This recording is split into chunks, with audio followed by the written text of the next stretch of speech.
pertama yaitu mengenai analisis kolerasi sederhana. Menurut Sudaryono, mengumumkakan bahwa analisis kolerasi merupakan salah satu teknik statistik yang sering digunakan untuk mencari hubungan antara dua variabel. Kolerasi juga dapat diartikan sebagai teknik analisis dalam salah satu teknik pengukuran hubungan. Kolerasi juga diartikan sebagai keragaman atau perubahan bersama antara dua variabel. Sering kali kita memahami kasus-kasus yang dihadapi kita berhubungan antara dua variabel atau lebih. Ya, contohnya seperti pendapatan dan pengeluaran, berat badan dan tinggi badan seseorang. Itu merupakan hubungan antara dua variabel. Manfaat kolerasi adalah untuk mengukur langgengnya hubungan antara dua variabel atau lebih dengan skala-skala tertentu. Contoh person, data harus berskala interval atau rasio. Langgengnya hubungan diukur menggunakan jarak antara min 1 sampai dengan plus 1. Koefisien kolerasi plus 1 menunjukkan hubungan positif sempurna antara dua variabel bergerak secara beriringan dalam arah yang sama. Artinya, ada kecenderungan bahwa ketika satu variabel meningkat, variabel lainnya juga ikut meningkat. Nah, itu dinamakan dengan positif kolerasi. Koefisien kolerasi min 1 menunjukkan hubungan negatif sempurna, yang berarti dua variabel bergerak seiringan dalam arah yang berlawanan. Jika kolerasi negatif, artinya ada kecenderungan bahwa ketika satu variabel meningkat, variabel lainnya cenderung menurun. Jadi beda ya antara positif kolerasi dengan negatif kolerasi. Kalau positif kolerasi yang tadi itu bergerak secara beriringan. Kalau misalkan negatif kolerasi yaitu bergerak secara berlawanan. Koefisien kolerasi 0 menunjukkan tidak ada hubungan linier antara dua variabel. Jadi, penting untuk diingat bahwa kolerasi sederhana hanya mengukur hubungan linier antara dua variabel saja. Hal ini tidak menyiratkan hubungan sebab akibat antara variabel atau menggambarkan hubungan nonlinier antara variabel tersebut. Untuk menganalisis hubungan yang lebih kompleks, teknik analisis statik yang lebih maju mungkin diperlukan. Kegunaan kolerasi adalah pengukuran asosiasi atau hubungan berguna di saat pengukuran kekuatan dari arah hubungan antara dua variabel. Atau lebih, pengukuran mempunyai hubungan antara dua variabel untuk masing-masing kasus akan mendapatkan keputusan. Di antaranya hubungan kedua variabel tidak ada, hubungan kedua variabel lemah, hubungan kedua variabel cukup kuat, hubungan variabel kuat, dan yang terakhir adalah hubungan kedua variabel sangat kuat. Jadi, jika kita mengerjakan suatu contoh soal tentang kolerasi sederhana, nanti hasil akhirnya akan mendapatkan keputusan-keputusan ini. Penentuan ini beredar pada kriteria yang menyebutkan jika hubungan mendekati 1, maka ikatan semakin kuat. Sebaliknya, jika ikatan mendekati 0, maka ikatan semakin lemah. Nah, di sini saya akan menjelaskan contoh kasus analisis kolerasi sederhana. Seorang pemimpin produksi ingin mempelajari apakah adanya pengaruh jam kerja terhadap jumlah produksi yang dihasilkan, dan juga ingin mengetahui keeratan serta bentuk hubungan antara dua variabel tersebut. Pimpinan produksi tersebut kemudian mengambil data selama 1 minggu terhadap produksi dan jam kerja seperti yang tertera di dalam tabel tersebut. Nah, baik, di sini adalah sudah tertera rumus koefisien kolerasi, di mana R adalah korelasi, N adalah banyaknya pasangan dari X dan Y, sigma X adalah total jumlah dari variabel X, sigma Y adalah total jumlah variabel Y, sigma X kuadrat adalah kuadrat dari jumlah variabel X, sigma Y kuadrat adalah kuadrat dari total jumlah variabel Y, dan sigma XY adalah hasil perkalian dari total jumlah variabel X dan variabel Y. Nah, di sini kita langsung ke penyelesaian soal yang tadi saya sudah bacakan. Pertama-tama hitunglah x kuadrat, y kuadrat, dan xy.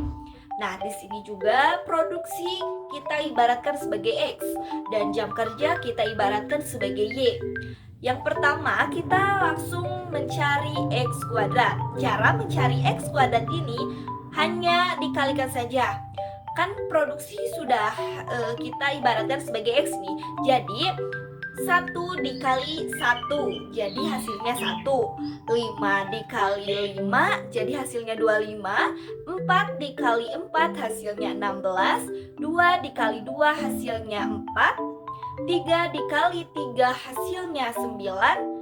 4 dikali 4 hasilnya 16. Dan 2 kali 2 hasilnya 4. Nah, itu untuk hasil x kuadrat. Yang kedua, kita mencari y kuadrat. Cara mencari y kuadrat sama, hanya dikalikan saja. Kan jam kerja ini diibaratkan sebagai y. Jadi, cara menghitungnya adalah 2 kali 2 adalah 4. 4 kali 4, 16. 6 kali 6, 36. Lalu 4 kali 4, 16. 2 kali 2, 4. 5 kali 5, 25. 3 kali 3 adalah 9. Nah, itu adalah hasil dari y kuadrat. Yang ketiga ada xy. Xy ini hanya dikalikan juga, tapi ini x dikali y. Jadi produksi dikali jam kerja, yaitu 1 dikali 2, 2. 5 dikali 4, 20. 4 dikali 6, 24. Lalu 2 dikali 4, 8. 3 dikali 2, 6. 4 dikali 5, 20. 2 dikali 3 adalah 6. Setelah itu kita jumlahkan hasil seluruhnya. Misalkan hasil produksi kita jumlahkan semuanya dan hasilnya itu 21. Lalu jam kerja kita jumlahkan semuanya, hasilnya adalah 26. Lalu x kuadrat kita jumlahkan semuanya, hasilnya 75. Y kuadrat juga hasilnya 110. Serta xy kita jumlahkan juga ke bawah, hasilnya 86. Yang pertama ini n. N kita lihat dari hari, jumlah hari yaitu ada 7, yaitu 7. Lalu sigma xy, hasil sigma xy yaitu 86. Jadi 7,86 atau 7 dikali 86. Dikurangi sigma x. Sigma hasil dari sigma x yaitu 21. Hasil dari sigma y yaitu 26. Itu pakai dalam kurung ya. Lanjut per dan ke bawahnya n. Hasil n yaitu yang tadi hasil jumlah hari yaitu ada 7. Lalu sigma x kuadrat hasilnya 75. Dikurangi sigma x kuadrat yaitu 21. Lalu n lagi, n yaitu 7, yaitu sigma x kuadrat yaitu 110 dikurangi sigma y 26 pangkat 2 ya. Lanjut kita jumlahkan 7 dikali 86 yaitu 602 dikurangi 21 kali 26 yaitu 546 per akar kuadrat yaitu 7 kali 75 yaitu 525 dikurangi 21 kuadrat yaitu 441. Tutup kurung, buka kurung lagi. 7 dikali 110 yaitu 770 dikurangi 26 kuadrat yaitu 676. Kita jumlahkan lagi. 602 dikurangi 546 yaitu 56. 526 dikurangi 441 yaitu 84. Lalu 770 dikurangi 676 yaitu 94. Ini pakai dalam kurung ya, pakai kurung. Lanjut pakai akar. Jadi 56 pindahkan ke bawah, kita cari akar dari 84 yaitu 9,12. Dan akar dari 94 yaitu 9,7. Pakai kurung lagi. Lanjut, 56 pindahkan lagi ke bawah dan 9,12 dikali 9,7 hasilnya 88,5. Yaitu dijumlahkan lagi 56 dibagi 88,5 hasilnya yaitu 0,63. Nah, hasilnya kita udah temukan. Kita masukkan nanti ke patokan ya. Jadi koefisien antara produksi dan jam kerja adalah 0,63. Berarti kedua variabel tersebut memiliki hubungan yang cukup erat dan bentuk hubungannya adalah positif.